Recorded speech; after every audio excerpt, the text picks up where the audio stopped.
தான மகிமையெல்லாம் நிறைய சொல்லப்பட்டிருக்கே. 10 கோதான சமவு ஹரவாகன விஷோத்சர்ஜன். 10 கோதானம் பண்ணினா ஒரு விஷபதானத்துக்கு சமம். 10 விஷபதானம் பண்ணினா ஒரு குதிரை தானத்துக்கு சமம். 10 குதிரைய தானம் பண்ணா ஒரு யானைய தானத்துக்கு பண்ண சமம். 10 யானைய தானம் பண்ணா ஒரு யாகம் பண்ணத்துக்கு சமம். 10 யாகம் பண்றதுக்கு சமம் ஒரே ஒரு ஹரிபக்தருக்கு தன்னோட பெண்ணை கன்னிகா தானமா பண்ணி கொடுக்கறதுக்கு சமம். அதோட நிறுத்தல தாசர் உகாபோகம். இது மேல சொல்றார், அப்படி 10 ஹரிபக்தர்களுக்கு 10 கன்னிகைகளை தானம் பண்றதுக்கு சமம் ஒரே ஒத்தன் தவிச்ச வாய்க்கு தண்ணி கொடுக்கறது.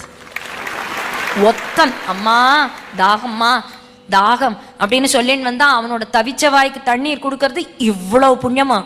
அதுக்கு மேல முடிக்கிறார், அது போல 10 பேருக்கு தண்ணீர் கொடுக்கறதுக்கு சமம் ஒரே ஒருத்தன் அம்மா பசி அப்படின்னு வந்தா ஒரே ஒருத்தனுக்கு சோறு போடுறது புண்ணியத்துக்கு மேல புண்ணியத்துக்கு மேல புண்ணியத்துக்கு மேல ஹையஸ்ட் புண்ணியமா.